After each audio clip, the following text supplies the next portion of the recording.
Alors bonsoir à toutes et à tous.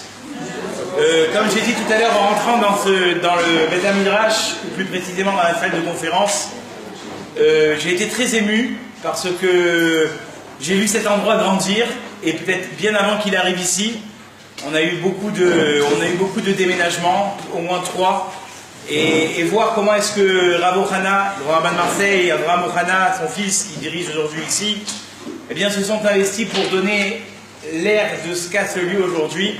Ben, c'est magnifique et je souhaite que ça continue à grandir. On a vu d'où c'est parti, on a vu d'où c'est arrivé. Ben, ce que je souhaite, c'est que cet endroit il grandisse, que vous aussi vous grandissez avec, et que Bezrat Hashem, ça amène toutes les brachot, toutes les bénédictions dans cet endroit. Alors vous savez qu'on vient de sortir de la parashat Bo, plus précisément du début ou plutôt de la fin de l'exil, où tous les enjeux du judaïsme vont se jouer. C'est-à-dire qu'au moment où le peuple juif est encore en Égypte, il n'est pas encore né. D'ailleurs, le Rav Pinkus, eh bien, image cette sortie d'Égypte un petit peu à une femme qui serait en train d'accoucher, ça commence par le sang, il y a les contractions, et petit à petit, le peuple naît pour sortir d'Égypte et après aller recevoir la Torah. C'est la naissance du peuple juif. Et ce qui est intéressant, c'est de voir comment est-ce que la Torah considère le peuple au moment où il sort, et comment va-t-elle répondre, puisque c'est le sujet du cours de ce soir, comment va-t-elle répondre à ces interrogations? Vous savez, dans la vie, on a tous des interrogations, mais c'est un couteau à double tranchant pour la simple et bonne raison, c'est que si on arrive eh bien, à répondre aux interrogations qu'on a dans la vie, on avance. Mais très souvent, on a des questions, on a des incompréhensions, et qui, des fois, si elles ne sont pas bien répondues, eh bien, on peut passer à côté de tout un but, de tout un objectif. Et nous allons voir à travers les psukim, au moment où le peuple juif sort, ce genre de questions, à savoir pourquoi être juif, pourquoi faire tout ce rituel de Pessah, puisque c'est de ça qu'on parle, et comment est-ce que la Torah considère les questions de différents enfants. Vous êtes tous au courant que dans la Haggadah, puisque c'est là où on retrace toute l'histoire de la sortie d'Égypte, on fait allusion à 4 sortes d'enfants. Le simplet, celui qui ne sait pas poser de questions, le mécréant et le juste. Et ce soir, avec votre permission, on va essayer d'analyser le mécréant, qui est appelé, j'aime pas trop l'appeler de cette façon, parce que la Gemara, elle dit que En Adam Messim et Atmo Racha, il n'y a pas d'homme Racha, mauvais, mécréant. Mais la Torah en a parlé. Qui est ce Racha, qui est ce mécréant? On va faire un topo sur lui. Et puis après, on verra comment est-ce que le Chacham, le sage, l'intellectuel, celui qui a de la recherche dans les idées, eh bien s'exprime, et on va voir la différence entre eux. Alors pour commencer, on va lire quelques versets dans la parashat Bo que nous venons de lire. Vaikra Moshe lechol zikne Israël, Moshe appela tous les anciens d'Israël, je vais vous traduire directement pour pas vous alourdir avec l'hébreu, et il leur dit, retirez et prenez pour vous du petit bétail, et faites le korban Pessah, faites le sacrifice de Pessah. Vous prendrez un bouquet d'hysope, vous le tremperez dans le sang, vous badigeonnerez les linteaux et les poteaux, et à la suite de ça, vous vous enfermerez dans votre maison, et c'est à ce moment-là que Dieu passera sur les maisons des Égyptiens, et il saura faire la différence entre vous et les autres. Précise le verset, et c'est ce rituel-là que vous garderez de génération en génération, jusqu'à venir en Eretz Israël. Et voilà que tout d'un coup, la Torah fait allusion à ces questions dont je vous ai parlé. Vehaya ki yomru alechem benechem. Et quand vos enfants vous demanderont Ma avoda azot lachem, quel est ce travail que vous faites? Pourquoi un agneau? Pourquoi le sacrifier? Pourquoi avoir mis du sang sur les linteaux? Alors vous répondrez Vehamarten zevar pesach ou lachem. C'est une offrande, c'est un sacrifice pour Dieu, parce qu'il a sauté sur la maison des Juifs, il les a donc protégés, et il a frappé les Égyptiens. Et c'est à la fin de la paracha que les versets diront Vaikod ha'am vaishtachavu. Quand le peuple a entendu donc toute cette paracha qui est bien longue et que je viens de vous réciter, il s'incline et se prosterne. Alors bien évidemment, la question saute aux yeux. Qu'y a-t-il de tellement émouvant? Qu'y a-t-il de tellement joyeux? Ou peut-être quelque chose de triste pour que le peuple ait eu besoin de s'incliner et de se prosterner. Il ne faut pas oublier qu'à l'endroit où je vous parle, le peuple juif vient de voir les 10 plaies, une après l'autre, l'eau qui se transforme en sang, l'Égypte qui est remplie de grenouilles et de sauterelles, et ainsi de suite. Donc comment comprendre que tout d'un coup, quand on leur parle eh bien, de ce Korban Pessar, de cette offrande de Pessar, de la question que les enfants vont poser, ils s'inclinent et se prosternent, comme si quelque chose de très important, de très grave, ou plutôt de très solennel, eh bien, viendrait d'être dit. Et sur place, le Midrash explique 2 explications. Première explication du Midrash, au moment où nous lisons cette paracha, dira le Midrash, une nouvelle terrible a été annoncée au peuple juif. Et quelle était cette nouvelle? Chez Atida, Torah, chez Tishakar, mais Israël. Viendra un jour où la Torah va se perdre du peuple juif. Le judaïsme et la Torah eh bien, vont s'estomper du peuple jusqu'à que personne ne se rappellera qu'est-ce qu'un juif. Et dit le Midrash, c'est pour ça que les enfants vont demander Ma avoda azot lachem. Qu'est-ce que vous êtes en train de faire? C'est quoi ces galettes? C'est quoi cette viande grillée? On se fait un barbecue? Non, on ne se fait pas un barbecue. On est en train de fêter Pessah. Mais c'est quoi Pessah? Donc en fait, dit le Midrash, la question des enfants est terrible. Il va y avoir un moment, ce qui ne devrait pas exister, puisque on voit qu'à travers les générations, tous les peuples eh bien, se sont estompés, se sont dissipés, se sont perdus. Et le seul peuple qui continue à vivre après tant et tant de millénaires, c'est le peuple juif. Donc annoncer au peuple juif eh bien, que la Torah va complètement disparaître, c'est une nouvelle terrible. Et donc il se prosterne de souffrance, de savoir qu'à un moment, le peuple n'existera plus. Ou plutôt la Torah qui devait être parmi ce peuple. Deuxième explication du Midrash, Veyesh Omrim, bien au contraire, il y en a qui expliquaient Besura Tova. C'est une bonne nouvelle que le peuple juif a appris à ce moment-là, chez Atidim, Lirot Banim ou Vne Banim. Bien au contraire, quand dans le verset il est dit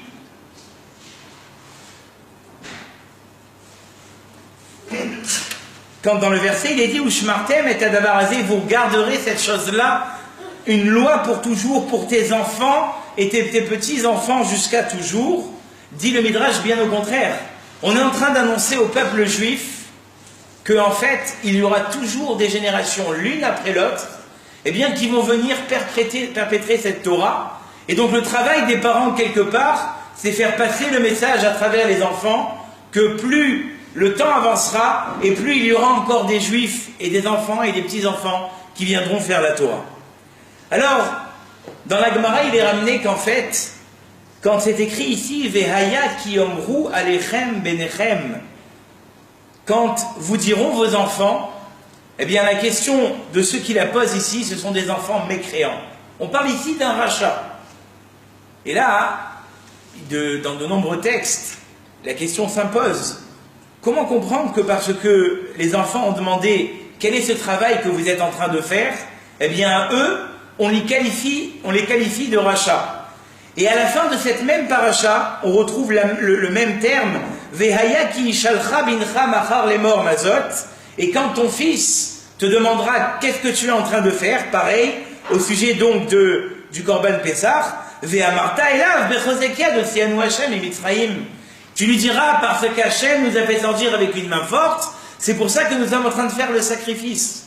Donc les commentateurs demandent la question ici, le Rav Yosef Ben Porat, d'autres rabbanim, le Rav Naftali, Maskiel et Etan, quelle est la différence entre ce que le rachat dit et qui est exprimé de la façon suivante, Ve'aya ki omru alechem benechem, quand vos enfants vous parleront, et pourquoi est-ce que l'autre, où c'est écrit Ve'aya ki shalcha bincha, et ce sera quand ton fils te demandera, là-bas on dit ah non, mais là-bas c'est des chachamim, c'est des gens pieux qui parlent. Pourquoi est-ce que la Torah a vu dans le premier verset Vehaya ki omru alechem, quand vos enfants viendront vous dire quel est ce travail, elle a vu en eux des rechaïm, des mécréants.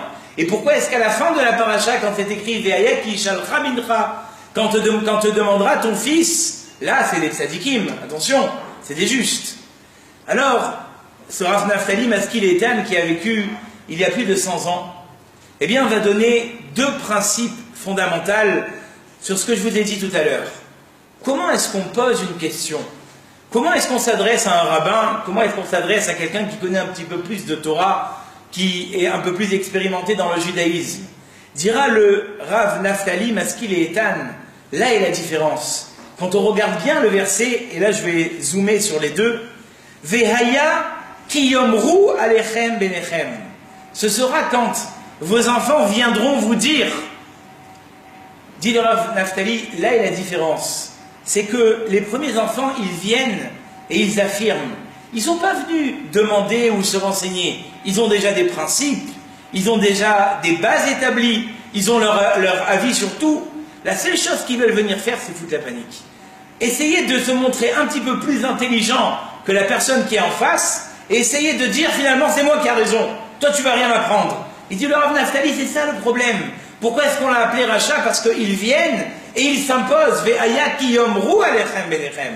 Eux ils viennent et ils s'imposent, ils n'ont pas de questions à poser. Ils ont déjà tout compris. La seule chose qu'ils ont envie de faire, c'est essayer de casser le travail qui est fait autour. Tandis que le Chacham, lui, à la fin de la paracha, quand vous regardez comment est-ce que j'ai lu le verset, eh bien là-bas c'est écrit Ve'aya ki shalcha bincha. Ton fils va te poser une question. Il est avide de comprendre ce qui lui manque. Il vient chez le Rav avec une sincère et véritable recherche. Dit le Rav Naftali, voilà la première différence entre le mécréant et celui qui est sage. Le mécréant, il n'est jamais prêt à écouter le discours de la personne qui est en face, plus globalement même de la famille qui est en face de lui, des amis qui peuvent essayer de le conseiller. Il campe déjà sur ses positions. Et à aucun moment, il va être prêt à changer. Les seules paroles qu'il a, les seules discussions, les seuls échanges qu'il peut avoir avec les gens qui sont en face de lui et qui connaissent souvent peut-être un petit peu plus de judaïsme que lui, c'est la discorde, c'est l'imposition, c'est la contradiction.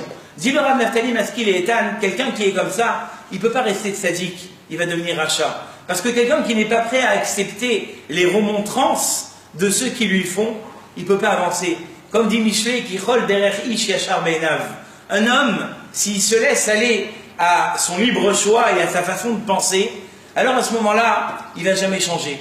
Et c'est quelque part un petit peu le travail du mariage, sans vous faire peur, c'est être capable d'accepter la remontrance de l'autre. Alors il y en a qui pensent, mais non, le mariage c'est rose, c'est mignon, pas du tout. Le lendemain du mariage, comme je dis toujours à mes khatanim que je prépare, ça va être l'enfer. Et là ils ont peur, ils sont à la limite d'annuler leur mariage, je dis n'annulez pas. Parce que tout le monde, même dans les beaux, les seuls endroits où c'est rose, c'est à la télévision, quand on fait des séries. Là-bas c'est rose, là-bas tout va bien, là-bas tout est magnifique. Mais quand on se marie, ça ne peut pas être comme ça. Parce qu'elle, elle vient d'une famille, lui, il vient d'une autre. Comment est-ce que ceux qui suivent mes selfies sur Facebook, ils savent très bien que je l'ai répété souvent, on ne peut pas s'entendre quand on vient de se marier. Pour la simple et bonne raison, on a une même façon de voir les choses, mais après, l'éducation d'un côté de la famille et l'éducation de l'autre côté de la famille, ils vont s'entrechoquer. Forcément, chez moi, à la maison, papa, il ne posait pas de la même façon la brosse à dents que ce que son papa à elle, il pose la brosse à dents. Ça vous paraît bête, mais c'est de ça que commence l'histoire. On raconte qu'une fois, pourquoi je parle de la brosse à dents? Parce qu'un Rav, il m'a dit qu'une fois, il a reçu un couple. C'était quoi le problème? Eh bien, c'est qu'il voulait divorcer à cause d'un dentifrice. Elle avait un papa très économique, eh bien, qui poussait son tube de dentifrice jusqu'au fond. Et lui avait un papa qui était très large, et donc à la moitié du dentifrice, il passait à la poubelle. Et donc ça a commencé de là les discordes, jusqu'à qu'à la fin ils sont venus devant le Rav pour divorcer. Ça veut dire que quoi? Ça veut dire que si, ça vous paraît rigolo, mais ça peut exister. Ça s'appelle l'effet boule de neige. Vous n'êtes pas encore mariés, moi ça fait 10 ans, et ceux qui sont mariés, même depuis pas longtemps, ils peuvent me comprendre que des fois de petites bêtises, que quand on voit tout ça a commencé, et si on avait été prêt à accepter l'autre, de la façon d'où il vient, il va changer. On peut adapter notre conjoint, mais il faut être capable d'accepter les différences. Et je vais vous le dire à vous, vous allez me dire, mais non, on n'est pas mariés, pourquoi vous nous racontez tout ça? On n'a même pas encore trouvé celle ou celui qu'il nous faut, c'est pas grave. Sachez, et ça peut même vous aider dans les shidurim, que vous ne trouverez jamais égal à vous-même. Il y aura des différences. La question est de savoir quelle différence on accepte, quelle différence on refuse. Mais savoir qu'on aura toujours des différences, et tout l'art du mariage, je vais refermer la parenthèse, eh bien c'est de pouvoir coordonner ces différences. Le problème du rachat, eh bien lui c'est exactement l'inverse. Lui quand il est là, comme on a dit tout à l'heure, il vient, il s'impose, il a déjà son terrain d'entente, et donc il pourra pas avancer. Il restera toujours sur ses positions et sur ses idées. Tandis que le Chacham, comme nous l'avons dit tout à l'heure, eh bien lui vient dans une expression de question et de recherche.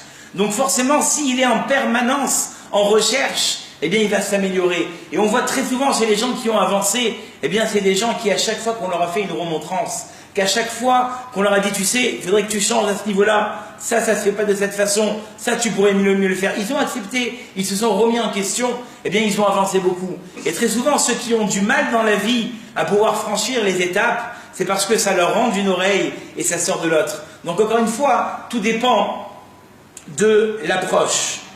Deuxième point, et on essaiera de l'expliquer aussi tout à l'heure, dira le Rav Naftali la différence entre un Chacham et un Racha, dans la paracha d'ici, c'est que les premiers, quand ils viennent, et je parle au pluriel si vous avez fait bien attention, Vehaya ki yomru alechem benechem. Il vient pas seul, le Chacham, le Racha.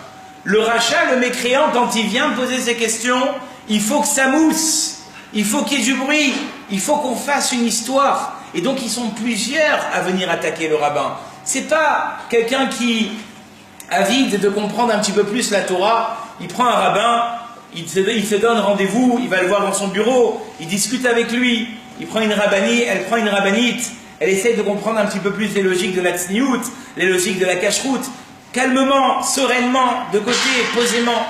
Dit le Rav Naftali, la différence entre ce Chacham et ce Racha, eh bien c'est que ces Rechaïm là, quand ils viennent à plusieurs. Et c'est pour ça que, on les qualifie de Rechaïm parce qu'ils ne sont pas venus seuls et discrètement pour essayer de comprendre un petit peu plus. Eh bien, ce qu'on était en train de leur expliquer, ils sont plusieurs, c'est pour ça que c'est écrit Benechem. Alors que le tzaddik, le juste qu'on a dit tout à l'heure, eh bien lui vient tout seul, et c'est pour ça que c'est écrit Vehaya ki shalcha bincha. Il vient tout seul dans un coin et il demande à comprendre, il demande à rechercher et essayer d'avancer un petit peu plus. Et c'est ces deux points-là que j'essaierai d'expliquer un petit peu plus. D'abord le premier, comme on a dit tout à l'heure, on ne doit pas faire toujours partie de ceux qui s'affirment et qui croient avoir raison dans tout. On doit être capable à un moment, dans tous les niveaux, que ce soit au niveau du judaïsme, que ce soit au niveau de notre carrière, de se remettre en question.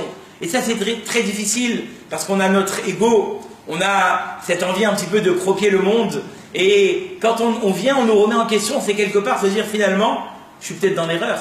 Finalement, peut-être que tout ce que je pensais depuis que j'étais petit, peut-être que même l'éducation que mes parents m'ont donnée, c'était pas celle à laquelle il fallait aspirer. Peut-être que finalement, il va falloir que moi je fasse un petit peu mieux que ce que mes parents m'ont donné.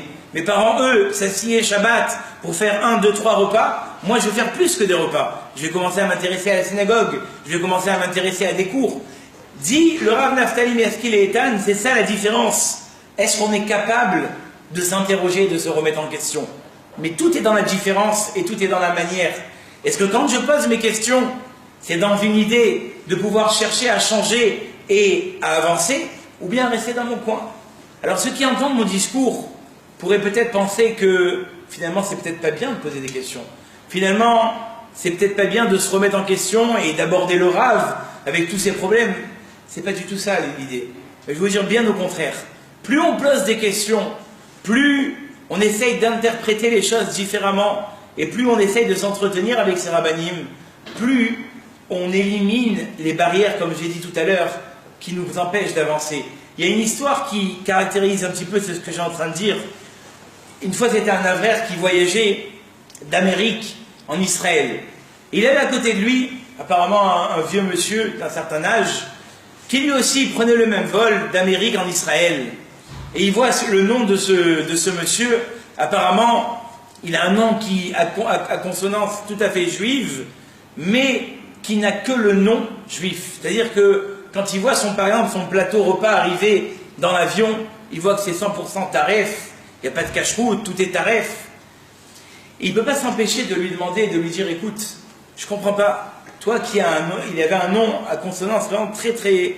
On ne pouvait pas penser que ce n'était pas un juif. Il dit, tu t'es jamais remis en question de savoir qu'est-ce que la cacheroute, qu'est-ce que c'est le fait de manger cachère. Et au début, la personne assez âgée répond à ce religieux, elle lui dit, écoute, laisse-moi tranquille, j'ai pas envie de parler avec toi. Et puis le voyage continue, comme il a senti qu'il avait été un petit peu agressé, donc il a laissé de côté. Et puis à un moment, la personne âgée, eh bien, se retourne vers ce jeune homme religieux et il dit la chose suivante: si seulement il m'avait laissé mon fils en vie. Et là, le religieux est un petit peu choqué d'entendre ce qu'il vient d'entendre. Il dit: oui, sache mon petit jeune que à l'époque, en 39-45, j'ai subi la guerre des Allemands.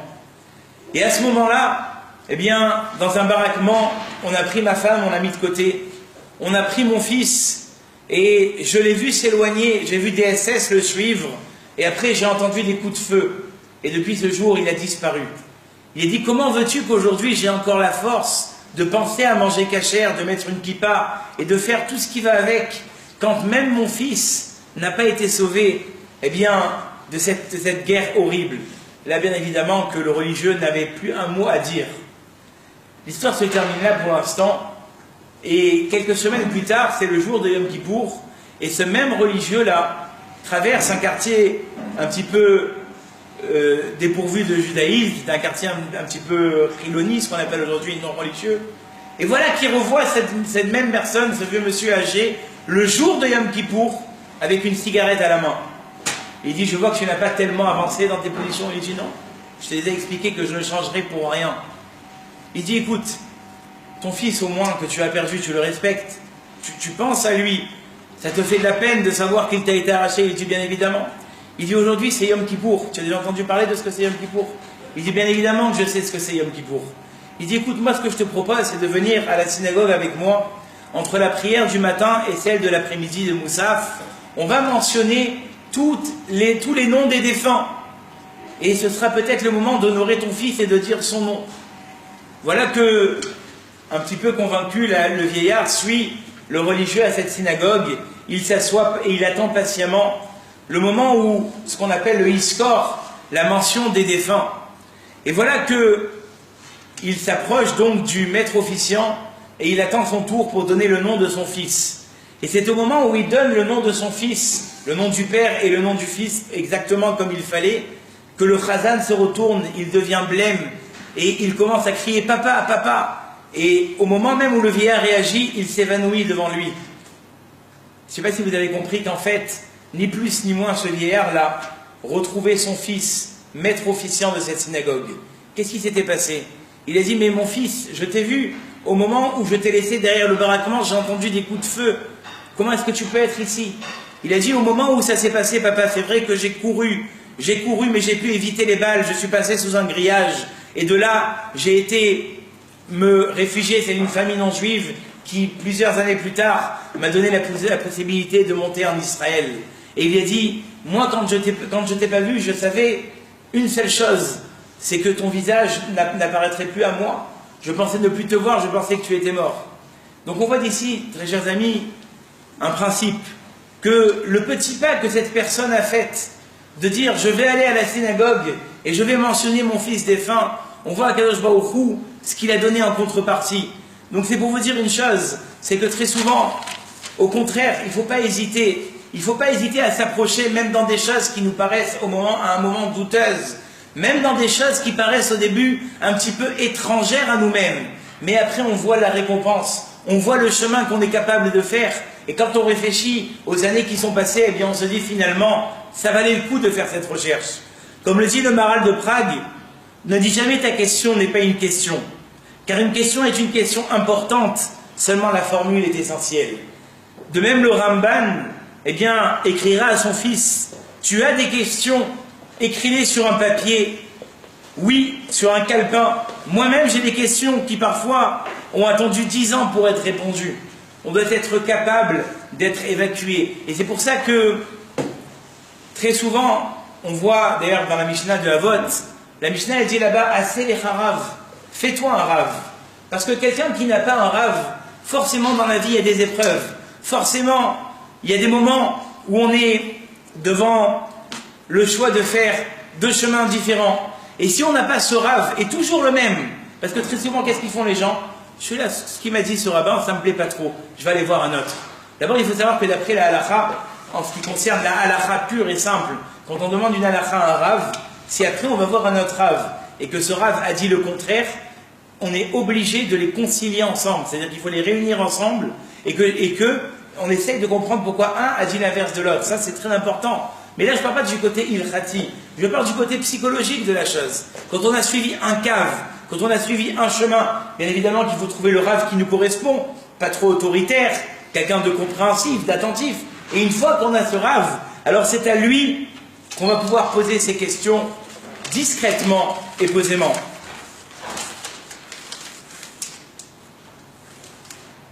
Et l'importance, justement, de pouvoir s'exprimer, elle tourne dans beaucoup de domaines. Vous savez, quand on est prêt à s'exprimer, alors on existe un petit peu plus. C'est pour ça que, non seulement on a banni le rachat, parce qu'il vient et il impose une compréhension, Ve'haya ki yomru alechem benechem, il est venu et il impose sa compréhension. Mais en plus de ça, eh bien, il fait un petit peu moins exister la personne qui est en face. Parce que ce principe-là, d'être capable d'écouter l'autre, il est très difficile à mettre en application. Et c'est ça qu'on reproche aussi au rachat. Comme une fois j'ai entendu dire, quand on est prêt à écouter l'autre, quand on est prêt à écouter des amis, eh bien, on les fait un petit peu plus exister. Alors que quelqu'un qui s'impose dans la discussion, quelqu'un qui n'est pas prêt à écouter l'autre, eh bien, quelque part, il le fait exister un petit peu moins. Et d'ailleurs, c'est pour ça qu'un jour, je me rappelle que j'avais donné un cours dans un lycée, et là-bas, il y avait un lycéen qui me disait, moi, vous savez, les religieux, je ne vous supporte pas. Bon, j'ai dit, écoute, libre à toi, tu supportes qui tu veux, tu acceptes qui tu veux, il n'y a pas de problème. Il m'a dit, oui, mais sauf un. Je lui ai dit, ah bon, et qu'est-ce qu'il a celui-là? Il a dit, parce que ce rabbin-là, quand je lui parle, il sait m'écouter. Et ça voulait dire tout. Ça veut dire qu'aujourd'hui, très souvent, pourquoi est-ce qu'on n'a pas envie de s'approcher un petit peu plus? Parce qu'on a l'impression que les rabbins ou les religieux qui sont autour de nous, ils ne savent pas écouter. Et ça, c'est vrai. Donc, libre à nous de dire, je vais choisir ce rave plus que celui-là. Mais on ne peut pas rester, comme je l'ai dit tout à l'heure, sans un fil conducteur, sans quelqu'un eh bien, qui va pouvoir nous donner l'exemple et le chemin à suivre. Parce qu'aujourd'hui, c'est peut-être dans les études, demain ce sera dans le choix du partenaire, et ainsi de suite. Après, ce sera dans l'éducation des enfants. On est obligé d'avoir quelqu'un, déjà pour notre équilibre personnel, et en plus de ça, pour quelqu'un qui va pouvoir nous donner une expérience. Comme disent les Baal et Moussard, à quoi ressemble un rave? Eh bien, il ressemble à quelqu'un qui a traversé un labyrinthe, et à la fin de ce labyrinthe, il se trouve sur une montagne. Et en haut de cette montagne, il voit quelqu'un d'autre qui, lui, est au début du labyrinthe. Et qu'est-ce qu'il va faire? Il va lui dire, passe par là, passe par là. Si celui qui est en bas, il n'est pas assez intelligent pour comprendre que celui qui est en haut est déjà bien plus haut et a compris le chemin par où il faut passer, eh bien, il va se perdre. Il va dire, moi, j'en fais qu'à ma tête, et il restera coincé. Alors que disent les Baal et Moussard, quand on a écouté le Rav qui, lui, a traversé déjà toutes ces expériences, alors à ce moment-là, on a toutes nos chances eh bien, d'avancer. Là où j'aimerais un petit peu plus me pencher aussi, c'est la suite, le rapport qu'on a avec ce rachat qu'on a tellement banni depuis tout à l'heure. Comment est-ce qu'on lui répond? Et peut-être ça va ça aussi nous donner une ligne de conduite vis-à-vis de notre comportement. Et ça, c'est un morceau que vous lisez chaque année dans la Haggadah. Au sujet du rachat, c'est écrit Af ata ake et shinav. Toi aussi, frappe ses dents. Ve'emorlo ba'avur ze asa Hashem li besetim mitzrayim. C'est pour moi que Dieu a fait. C'est pas pour toi. S'il avait été là-bas, dit la Haggadah, il ne serait pas sorti d'Égypte. S'il avait été là-bas, lui serait resté en Égypte et moi je serais sorti. Et là, les commentateurs ont aussi demandé la question, on est en train de répondre au rachat. On est en train de répondre à cet enfant-là qui se comporte très très mal. Est-ce que la solution c'est de lui casser les dents?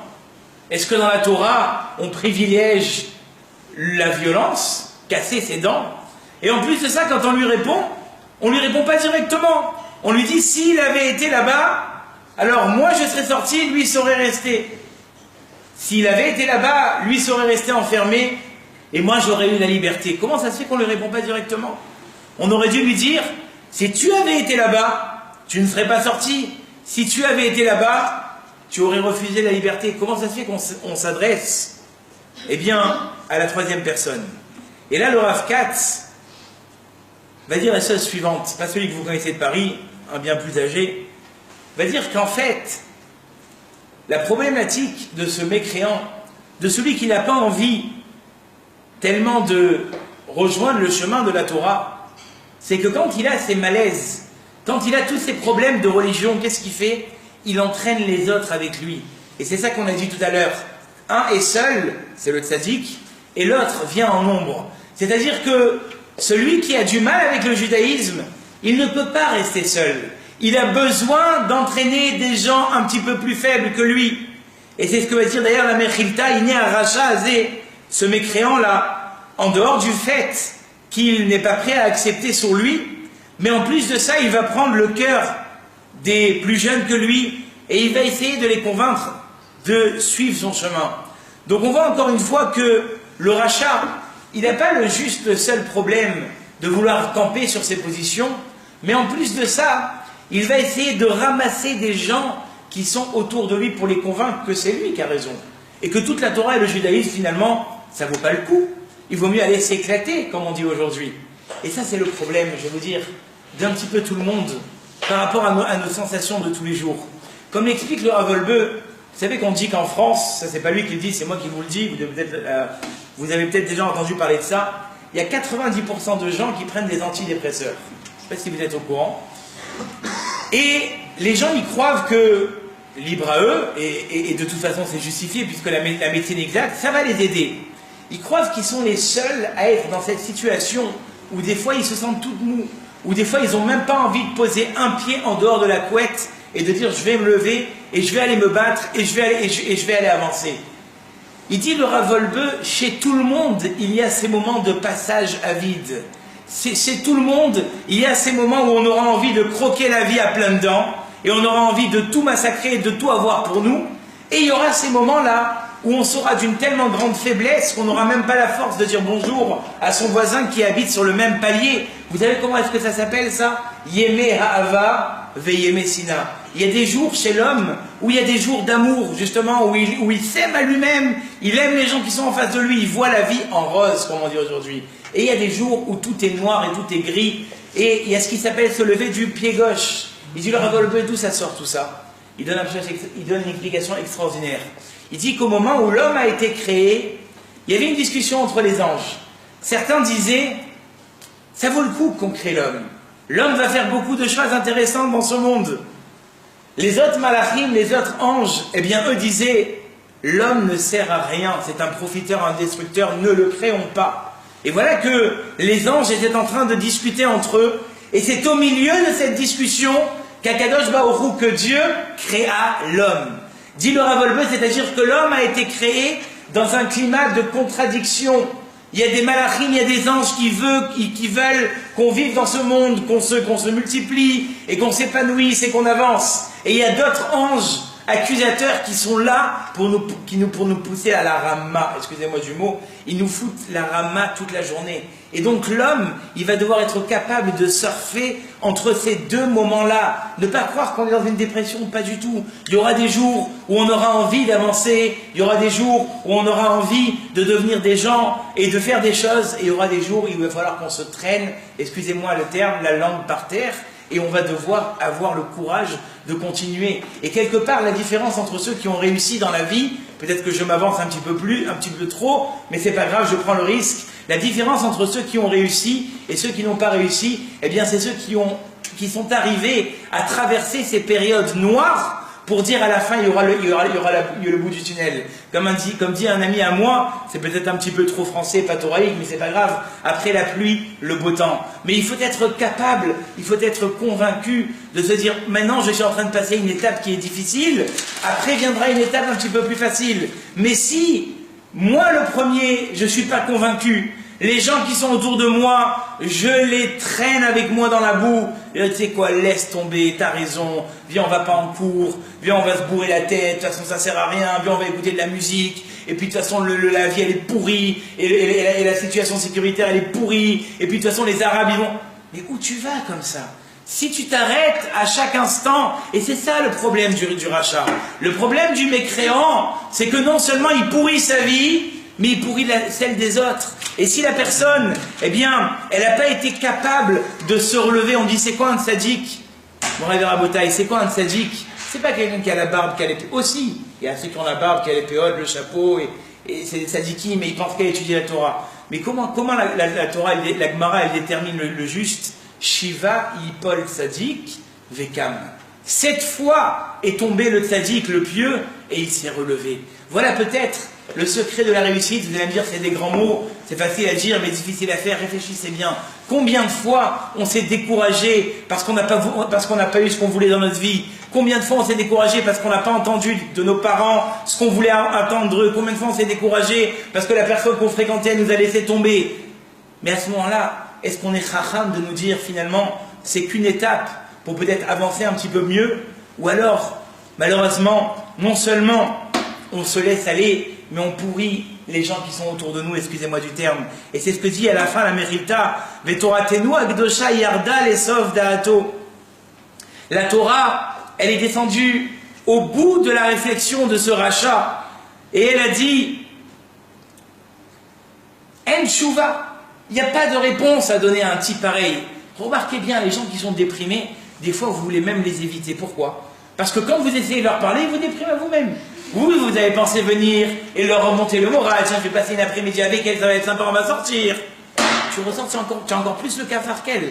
Tu te dis à la limite, c'est pour ça que c'est écrit Aké Chinav.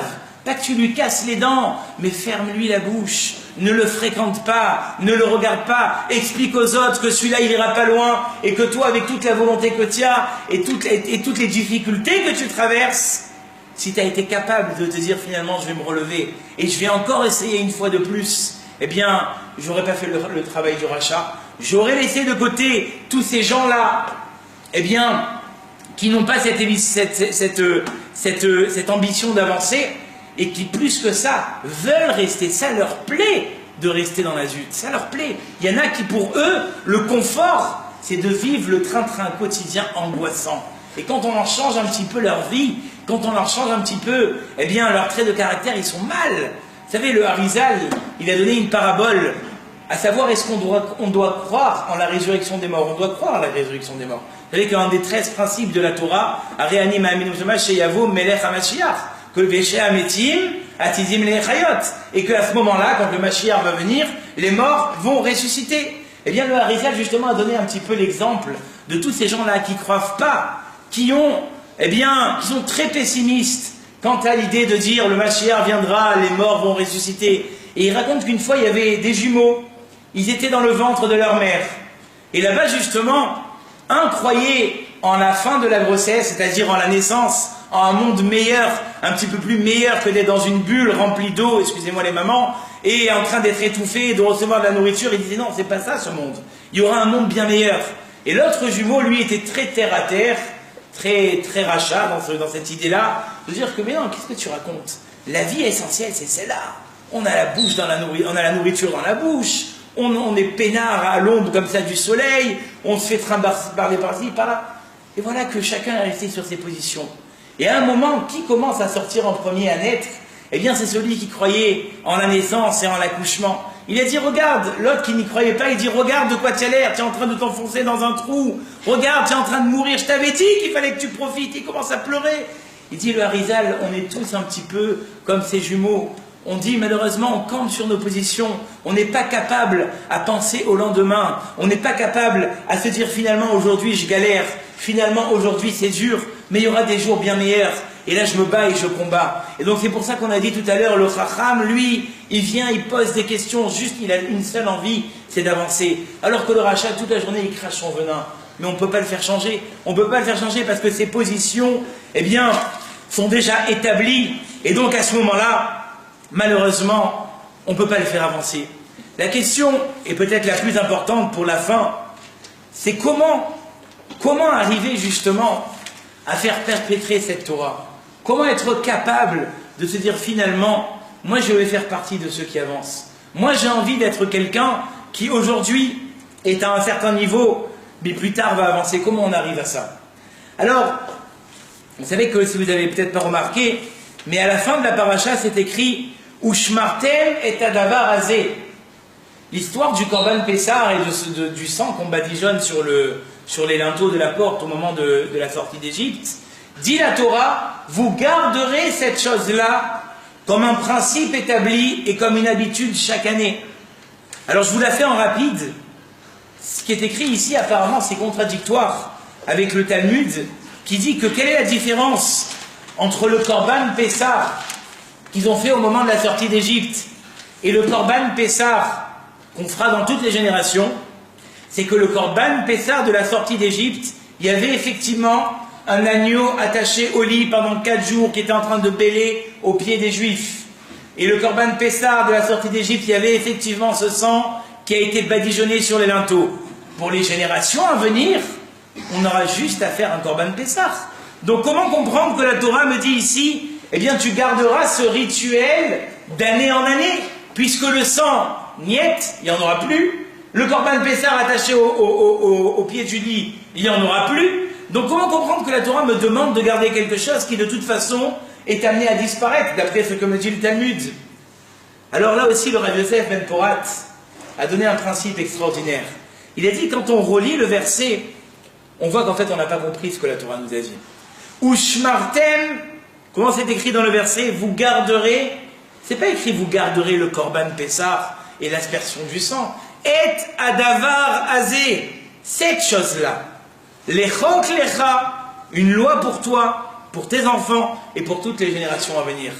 Dit le Rav Yosef Ben Porat, c'est quoi cette chose-là? Et là il commence à expliquer. Imaginez-vous qu'un juif, à l'époque où ça s'est passé, eh bien il a été prêt tout d'abord à enlever et débarrasser toutes les avodazara, puisque l'Égypte baignait dans tout ce qui était idolâtrie. Et en plus de ça, il va faire cette Messirut Nefesh, ce don de soi, de prendre l'idolâtrie la plus grande de l'Égypte et l'attacher au pied du lit pendant 4 jours. C'est comme si je vous dirais aujourd'hui, vous allez rentrer chez vous ce soir, vous allez étendre votre lessive sur une croix chrétienne.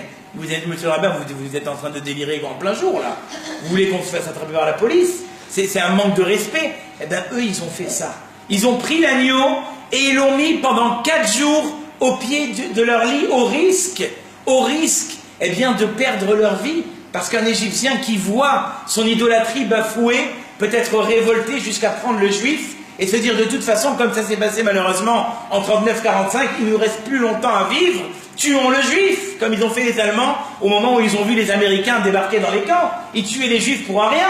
Donc eux, quelque part, ils se sont mis en danger pour accomplir cette mitzvah. Dit le Rav Yosef Ben Porat, voilà le premier message.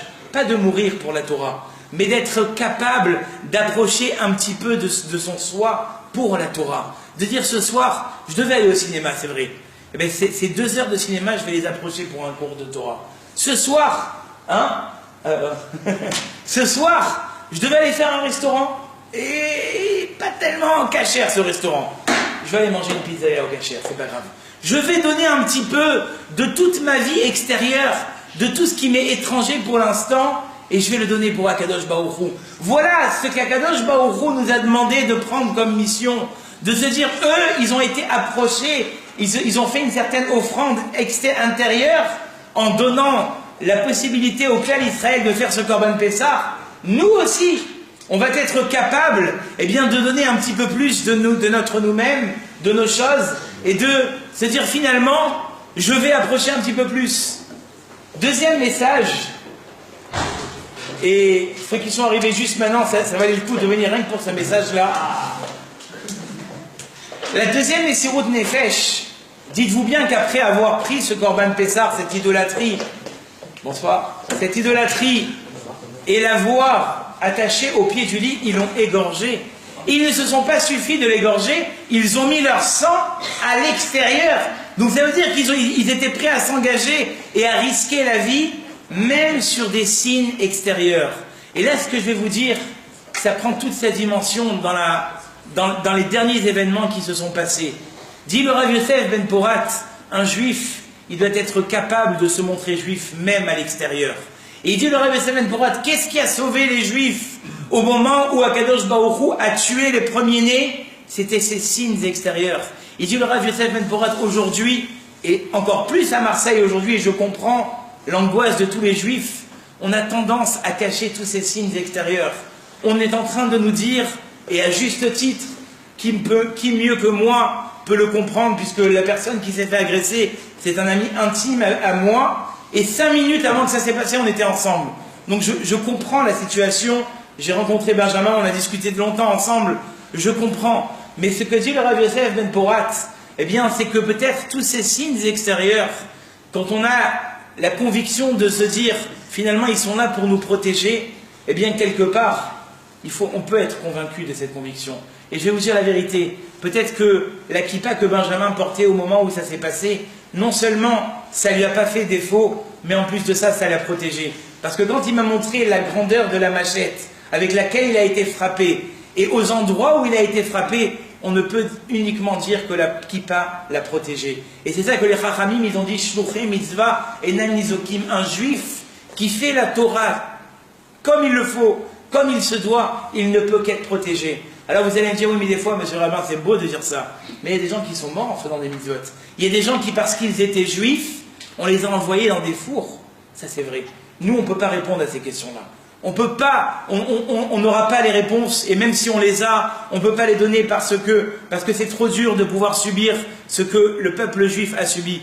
Mais ce qu'on peut être convaincu, eh bien c'est que nous, aujourd'hui, ces signes-là, c'est ceux qui nous ont distingués durant toutes les générations, et jusqu'à aujourd'hui, ces signes existent encore. Si véritablement ils avaient été là pour être anéantis, c'est eux qu'on aurait fait disparaître, et c'est eux qui n'existeraient pas jusqu'à aujourd'hui. Donc ce qu'on doit retenir de cette paracha, comme on a dit tout à l'heure, eh bien tout d'abord, savoir que les questions sont légitimes. Au contraire, le fait de poser des questions, c'est peut-être avancer un petit peu plus, mais savoir les poser tout d'abord intelligemment, et en deuxième lieu, eh bien se rappeler de toute cette Messirut Nefesh, de tout ce que le peuple juif a pu subir à travers l'Égypte, et a donné un don de soi, et qui à la fin les a protégés jusqu'à la sortie ultime. C'est ce qu'on peut souhaiter ce soir, que le peuple juif, eh bien, ne connaisse plus de souffrance, et que Bezrat Hashem, la venue du Mashiach, soit très rapidement activée. Ashta Bagala Wizman Kariv, Venomar, Amen. Amen.